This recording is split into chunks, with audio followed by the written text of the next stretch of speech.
Classical और जदीद शायरों की शायरी खूबसूरत आवाज़ और अंदाज के साथ सुनने के लिए हमारे चैनल को सब्सक्राइब कीजिए और साथ मौजूद बेल आइकन को प्रेस कीजिए।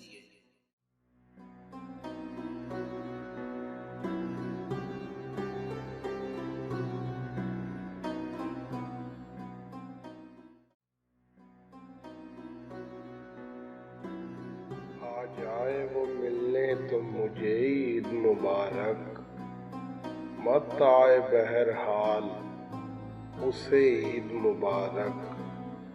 ऐसा हो सब इंसान हो खुश इतने के हर रोज एक दूसरे से कहता फिरे ईद मुबारक। हाँ मुझसे जिससे मुझे जो भी गिला हो, आबाद रहे शाद रहे ईद मुबारक। तन्हाई सी तन्हाई के दीवार भी शशदर, अब खुल के कहे या न कहे ईद मुबारक।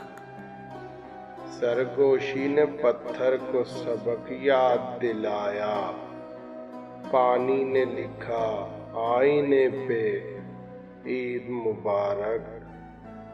तुम जो मेरे शेरों के मुखातिब थे न होगे, आखिर में सिर्फ तुम्हें ईद